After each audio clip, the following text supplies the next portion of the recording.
तो कमलनाथ के घर पर छापेमारी की गई। संवाददाता सूरज तिवारी हमारे साथ लगातार बने हुए हैं। सूरज, क्या अपडेट आपके पास है? जी देखिए, लगातार कांग्रेस कार्यालय में मैं मौजूद हूं और कांग्रेस कार्यालय में जो यहाँ पास प्रवक्ता है उनसे बातचीत कर रहा हूं कि जिस तरह से कमलनाथ के घर पुलिस पहुंची है और पुलिस अब लौट भी चुकी है, लेकिन कमलनाथ अपनी सभाएं रद्द करके अपने शिकारपुर आवास पे पहुंच चुके हैं। कांग्रेस के जो प्रवक्ता हैं उनका यही कहना है कि कमलनाथ को चाहे पुलिस भेजा जाए चाहे कुछ भेजा जाए, लेकिन छिंदवाड़ा नहीं जीत पाएंगे और कमलनाथ डरने वाले नहीं। ऐसे में अब्बास हफीज जी हमारे साथ मौजूद हैं। इस बात करते हैं कमलनाथ के घर में जिस तरह शिकारपुर में पुलिस पहुंची है चुनाव से पहले, पूरे मामले को कैसे? बीजेपी की बौखलाहट देखते हैं, बीजेपी का डर देखते हैं। प्रत्याशी जो बीजेपी के हैं वो हार के थक चुके हैं, हर बार चुनाव हारते हैं, हर चुनाव हारते हैं। फिर से उनको बलि का बकरा बनाया गया है, तो भूमिका बना रहे हैं अपने चुनाव के हारने की सफाइयाँ देने के लिए। अगर कोई भी ऐसा कुछ होता तो अब तक तो कार्यवाही का बहुत आगे का स्तर हम देख चुके हो। तो हम चुनौती देते हैं पुलिस को कि आप फाइल कीजिए रिपोर्ट, अपनी साक्ष्य बताइए क्या है।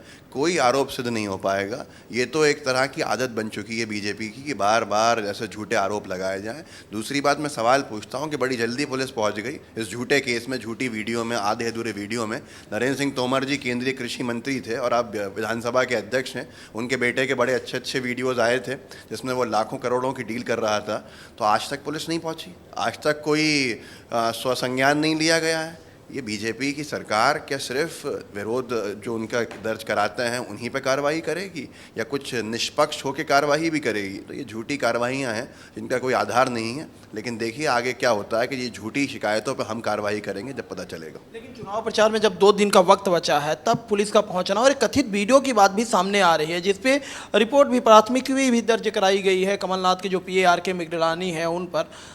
देखिए, हम जवाब दे रहे हैं उसका, लेकिन ये बताता है टाइमिंग को लेकर कि कितना डर है। इससे फ़र्क नहीं पड़ेगा। चुनाव हम जीत रहे हैं वहाँ पे, और बीजेपी जो अपने किले कहती है उनको बचा ले, वही बड़ी बात होगी। सर्वाधिक ये उल्टा जाएगा, बीजेपी का सेल्फ गोल होगा। जनता आज जानती है बीजेपी की सरकार के द्वेषपूर्ण कार्रवाइयों को, और हमारे साथ जनता का जितना जुड़ाव था वो इससे और बढ़ेगा कि ऐसी अनैतिक, असंवैधानिक और जो स्तरहीन कार्रवाइयाँ हैं अगर बीजेपी की सरकार वो करेगी तो आप जनता जवाब देगी।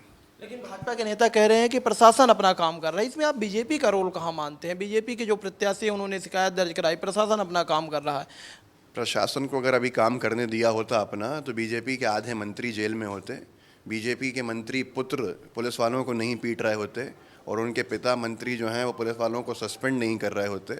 ऐसे नरेंद्र सिंह तोमर जी के शायद ऊपर कार्रवाई हो चुकी होती, और मोहन यादव जी की जो ज़मीन का मामला था उज्जैन का, उस पर भी कार्रवाई हो चुकी होती।